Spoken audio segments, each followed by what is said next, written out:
In case you were wondering, it smells like sardines in here. Levi just had his sardine dinner, and Yes. he's very happy. Herman likes to put sardines on his food. Kibble. Then he eats it.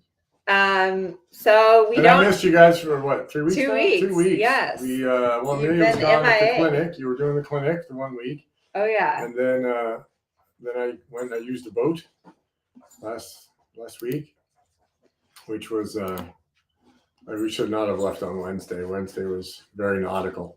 Wednesday was quite nautical, but we made it, and we sailed home, and it was lovely. So we got questions. Are we going to talk about roundness? Okay, so the big announcement is that tomorrow is the first day for 30 Days to Round enrollment, which is very exciting. We've been waiting for a long time for 30 Days to Round, and it's an amazing program. So why is roundness important? That's a golden question of tonight.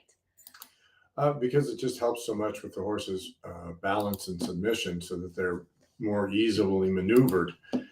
You can get them to do things. You're more easily influenced. You can get rid of the resistance, and everything is just much more harmonious and happy. Yeah, I think that like Herman said, roundness changes your horse mentally. That's why a big part of why we want them to go round is because mentally it creates a transformation in them to where they are more focused, they're more relaxed, and you can control them better. Like you can go, you can stop, you can turn, you can bend. And I think it's one of those things, once you've ridden a horse that's round, I don't think you can ever go back. Right, because you just go, wow, this is so much better. It's such a good feeling. And once you get the feeling, then it's easier to achieve later too. Yeah, no, for sure. But I think where a lot of people get stuck with roundness is teaching it. How do you teach a horse that doesn't know how to go round? How do you teach them how to go round? Well, it's just the natural result of riding your horse forward straight and on the bit, and you supple, and then they go round. It's not a trick. But it is, because suppling is a trick. Suppling is easier said than done. It's not just you do a little this, and suddenly they go round. True, but if they go forward, they're on the aids, they'll go round. And you ride figures and patterns, and that makes them supple. And you have the correct timing of your aids, where it's leg to rein and all that kind of stuff. Your half halt and your flexion and all of those things, absolutely. Yeah. But it was interesting. Recently, I was teaching someone, and their idea of round is that the neck is too low. Right, because we talked about the pole being the highest point, and somehow for her, the round didn't involve the neck being up. So for her, round was the neck was down lower than the withers, the forelegs kind of behind the vertical, and so the horse was down and on the forehand. So it was low in the front, and it had that neck, but it was on the forehand. Yeah. And so it was really interesting, when we started to talk about it, and what her concept of round was the horse is round like that, right? But the pole was too low, and the neck was too low, and then the front legs were behind, and it was down and on the forehand. But that's where her brain picture for round was. Yeah. So, but I think that's a hard part about round is it's not just the neck. The neck is what we see, but it's about the hind leg. The hind quarters rotated, the pelvis tucked under there. Yeah. Yeah. And that's the hard part. And I also think that roundness is something that's developed. It's not yes or no. It's a spectrum. Right. Round for a training level horse. A pre-St. George horse is not the same round as a Grand Prix horse. Right. And so it's something that you develop over time, and it's also impacted by, conformation. I think that, that definitely impacts how easy it is for your horse to go round, or also their tendencies. Some horses really carry their heads high, others carry their heads lower. Right. How the neck comes out of the shoulder. Yeah. If they've got long legs, if the croup is above the withers, it's all those things will make it easier or more difficult. Yeah. But I think what's cool about the 30 Days to Round program is that it really breaks things down step by step in like, how do you actually get your horse to go round? How do you communicate that to your horse? And I'm also a big believer of groundwork, because if your horse doesn't understand how to give to the pressure of the bit, how to like maneuver their body, how to bend when you're not on them, it's really, really hard to do when you get on them. So pretty much every horse I've ever had in my whole career, I've taught a lot about like the contact and the suppleness from the ground first before I even get on them. And that's, I think for both of us through our careers, we've ridden a lot of the difficult horses. Still do. And yeah, he always gets the difficult ones. But especially when you're a trainer, no one hands you like the perfectly trained horse. You're getting the horses that rear, the horses that have never been ridden before, the horses that bolt, and so you have to figure out how to break things down and how to really teach your horse that in a way they can understand. And it's not just like you always say, just kick and pull, but that doesn't, that's that my does favorite not joke. work. That's my favorite joke. How can you explain to somebody who doesn't know, right, the difficulty, right, how difficult it really is, right? People who do not ride have no concept of the difficulty it is to actually ride. Yeah. They watch a few John Wayne movies. I talked to a guy last week and he goes, "Oh, I thought they just knew." I was like, "No, you have to teach the horse." Yeah. He absolutely thought horses just do that naturally. They just do that. And so how do you explain to a person like that all the nuances and all? So you just tell them you got to kick a lot and pull a lot, which is absolutely not true, but that's my standard answer.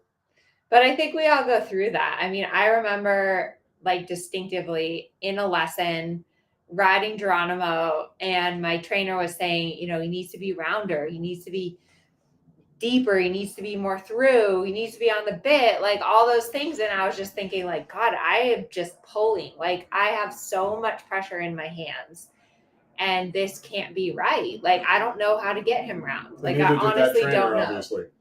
Yeah. But you went through that too. Like, you tell that story about Albrecht, like feeling your arms. Right. And I had ridden with people who were supposedly in the know and never mentioned it. It was very heartbreaking. Yeah. That was so sad. It was a great day, but it was so sad that day had to exist. Yeah. But anyways, I'm really excited about 30 Days to Round. And there's kind of a funny story behind this last year, because I have a friend who has a bodybuilding company, and she does like all of these challenges, like the 30-day shred, like all these bodybuilding competitions. And she was like, you really should do a challenge for your riding and for your students. And I was like, so nervous to do it, because the horseman in me is like, really, like 30 days. I mean, riding is like such a slow and long process. And is it even feasible to think that in 30 days you're going to get your horse round? So I was kind of skeptical, but I feel like it's also a system that I've developed. The system of 30 Days to Round is really from beginning to end how you teach a horse to accept the contact, work through their back, become more engaged. And so I put it together in this, in this curriculum, and we started the challenge. Within a week in the Facebook group, like the stories were amazing. There was a lot.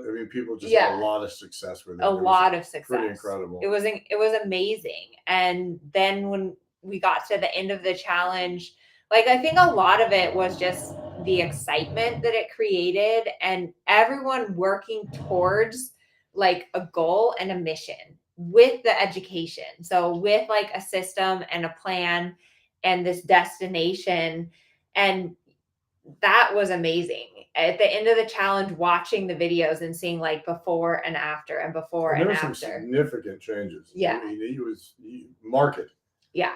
And the other thing was, people weren't like, it was honest. you tracked them through the Facebook group and you saw them, you know, having good days, having bad days, doing groundwork, like Having all the the problem, struggles they solving went the problems, thinking it through, through. Yeah, and just and then the the success after all of that. and the camaraderie ship of everyone helping one another. It was amazing. So enrollment starts tomorrow, and I'm really excited to do it all over again. And I mean, obviously, we've made a lot of updates to the program, we've made it better.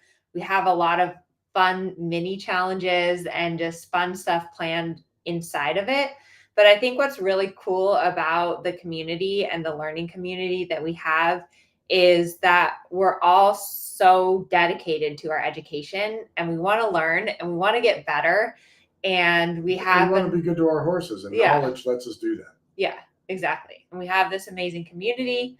So it will be fun. Anyways, that's enough about 30 Days to Round. So let's answer Muriel. Oh, yeah. Muriel is quizzing us. The difference between roundness, engagement, and throughness. Muriel's in stride. So, Muriel, you should watch the lectures. We've talked about this. And I don't really, there isn't, it's that they're part and parcel. They're not different, they're connected. I think, though, there are slight differences, though. Because I think right, of but not roundness, apples and oranges. They're all ingredients to it. Yes. But I think of roundness as like a physical thing that you can see. Yeah. Okay. You know, like you can look at a horse and say that horse is round, that horse is hollow. But you can look at a horse and say that one's through and that one's not through. Yeah, but I think sometimes a horse can, throughness is more of an attitude and a dynamic state, because your horse can be round but not through. Because if your horse is round and you go to make a transition and they come above the bit, they're not through. And then so the roundness wasn't honest either. Okay, fine. Right? I mean, that's true. Then that's it's not true. an honest roundness. Then so it's lacking a component. So you may think that your horse is round because he's done this with his head, but he isn't because he's not through. Okay. So that's why I don't know that there's differences. It's all, I mean, yeah. So if you're not through, you don't have engagement, you think it's round, you ask for a canter and it's a disaster and you go, well, my horse wasn't really round then. Yeah. Yeah, but I do think there are subtle differences, like because right, they're different, but it's all part of. Yeah, okay. And what about engagement?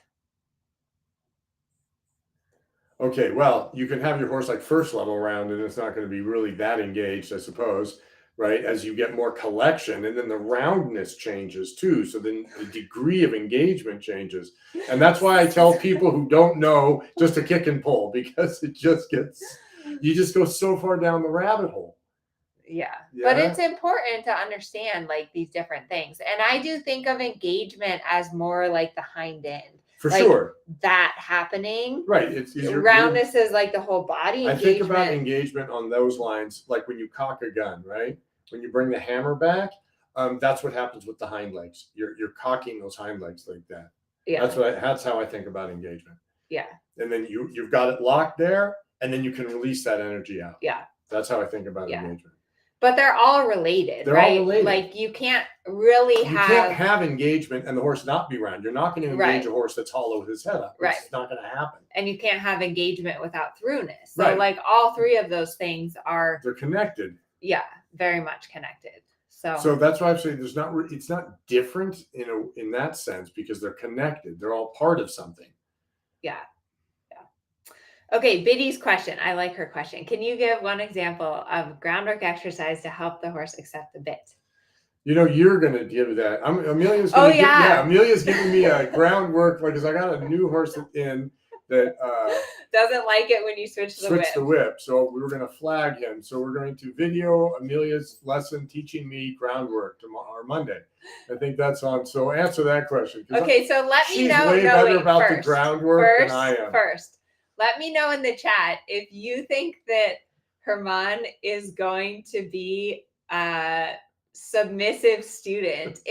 Answer yes or no. Yes, if you think Germán is going to listen and do what I tell him as I'm instructing him on how to do groundwork. Or no, if you think that he might pout and have a temper tantrum. Is that what you're afraid of? Levi, do you see what we have to put up with? Let us know in the chat. Levi, do you see what we have to put up with? Okay, so groundwork. I'm glad you asked because I am such a huge fan of groundwork, and I do really think that pretty much all of the aids you can and should introduce from the ground. Like I said, I was always the one that got the difficult horses, the problem horses, the horses that had never been started before, and groundwork is literally what has saved my life multiple times. So as far as accepting the bit, and we go over a lot of different groundwork exercises inside 30 Days to Round, but one of the most simple is to just teach your horse to give to the pressure of the bit. So you stand by the saddle, you take the left rein, you wait for your horse to bend their head around and give to the pressure, and then you release. And that seems so simple, but you'd be surprised how many horses, like you take the bit and they root the rein away from you, or they throw their head up, or they just lay into the pressure. And so at a very simple level, everything that we do with training is about pressure and release. So you put pressure on, whether it's your leg, the bit, and then you want your horse to give to that pressure. And when they give to the pressure, you release the pressure. And the horse goes, when I give, you give. And then you teach them how to give. And they're happy about giving. Okay. Hi, Shannon from Michigan. Let's see. Elena says, I'm the one that flew off my 5-year-old, and my trainer has decided to have me change my discipline to Western to get my confidence back. Good. Yes. Western saddle is always good. I have, on my Western saddle, I have a little strap that I can hold on to. Okay. Christina says hello from Argentina. Hola. Do you know her? No, but from Argentina. Hola. Okay. Let's see. Nell is working on roundness. Introduced the whip yesterday. Here's a good question. A racehorse is engaged but is not round. What are your thoughts on that? He is through. I don't know. I don't think so. I don't think a racehorse is.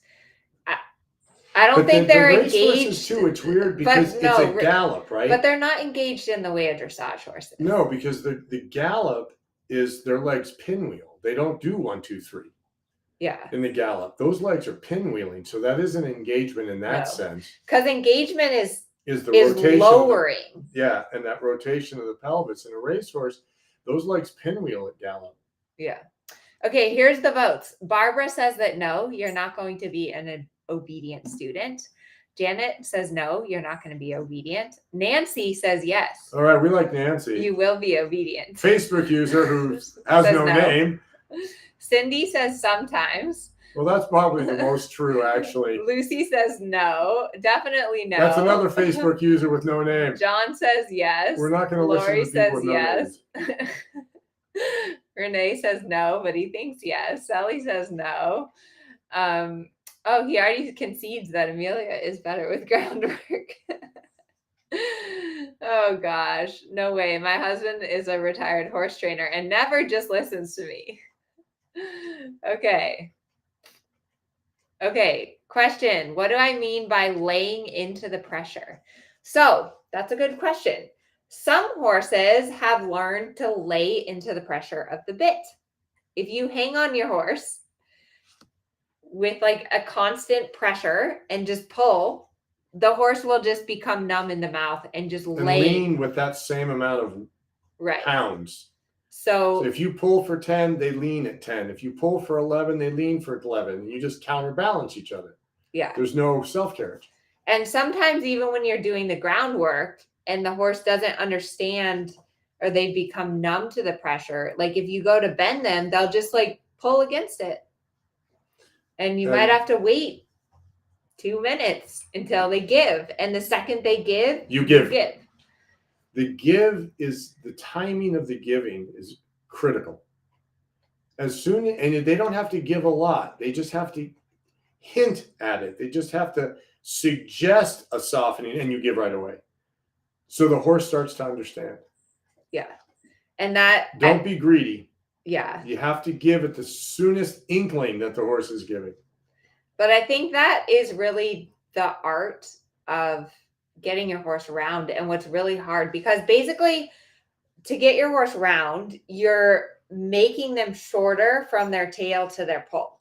So you're like taking them like they're this long, and you're like closing them up back here, closing them up here, closing them up so that they get that arc in their body. But the art is doing that without forcing them, because you don't want to hold them round. Like you don't want to pressure them there. You want to put like boundary. Right, And then they need to understand the leg means go, the rein means don't go. The leg means go without the fight. So the horse moves as he goes, but he doesn't go. He goes, but he doesn't go. And then they get shorter. Okay, let's see. Krista says that she thinks Germán will attempt to listen. Is that a success? I thought it was a success that you even offered, because I asked him, I was like, I said, hey, do you think I could use, I'm working on my groundwork course. And I was like, hey, like I need a horse that's a little bit touchy. Because this morning it was pretty cool. We were filming with Luigi and we had out this like giant flag, and he was like completely She rode with it. She rode with the flag. And the rope halter.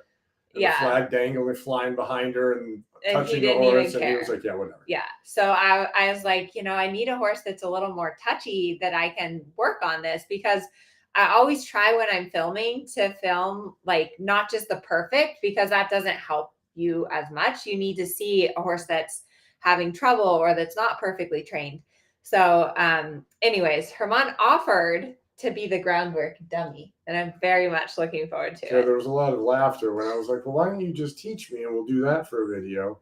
Because that way we get the video, I get some experience, and the horse will get some lessoning. Yeah. So it should be fun.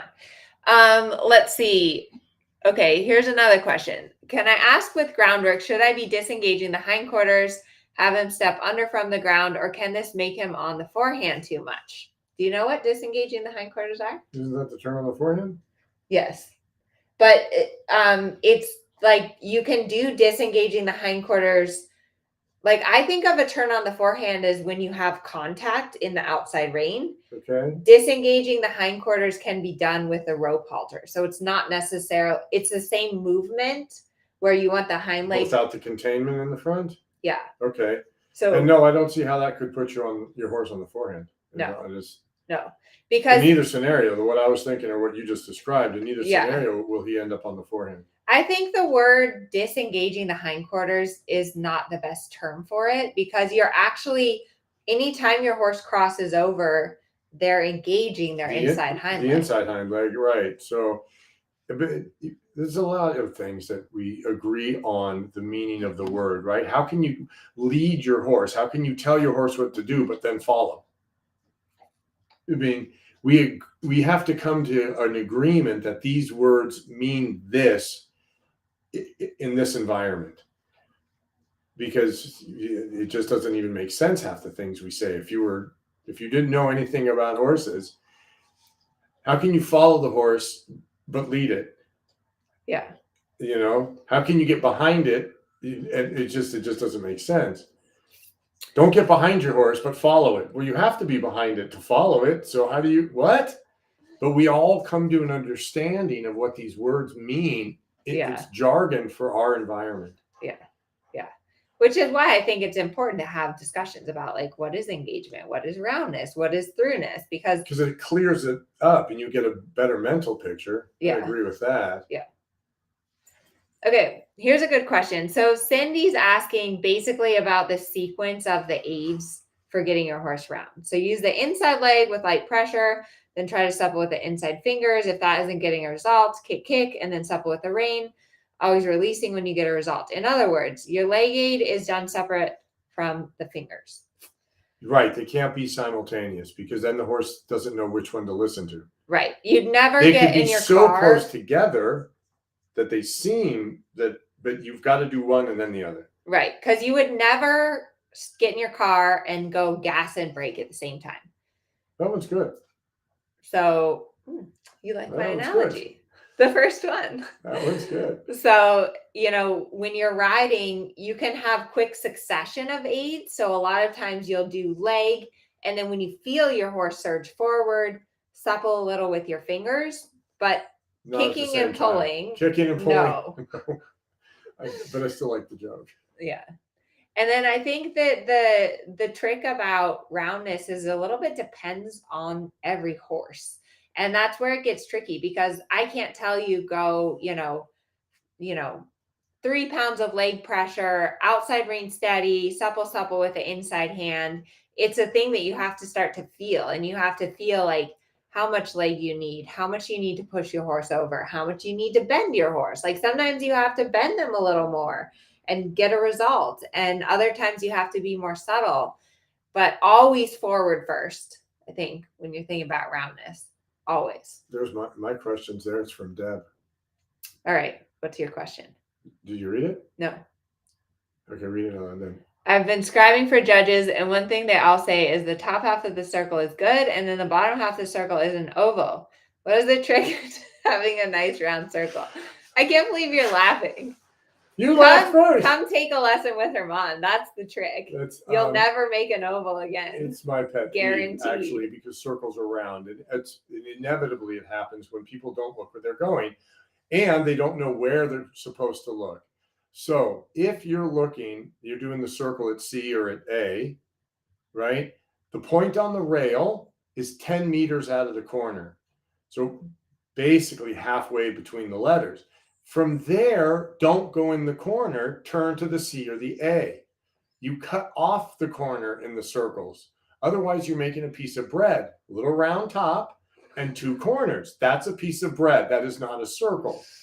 So if you're at A or C, cut off your corners and look at the letter and just cut off your corner. It'll get rounder. But there's a whole thing. Didn't you put the video with the cones and all that in there somewhere? Yes, that is available. Germán has a special workshop on patterns and figures.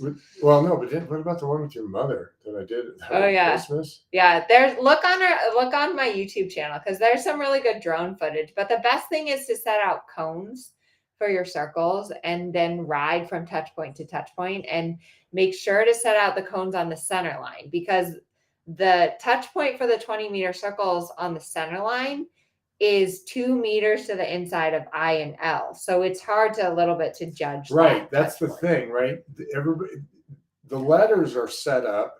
They're all 12 meters, except for the end ones. There's 6. There's 5 letters. 5 goes into 60 12 times.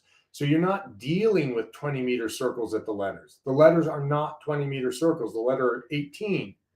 Or the letters are 12 from the other side. So you have to cut it short if you're doing the middle circle, and you have to go past the I if you're doing the end circle.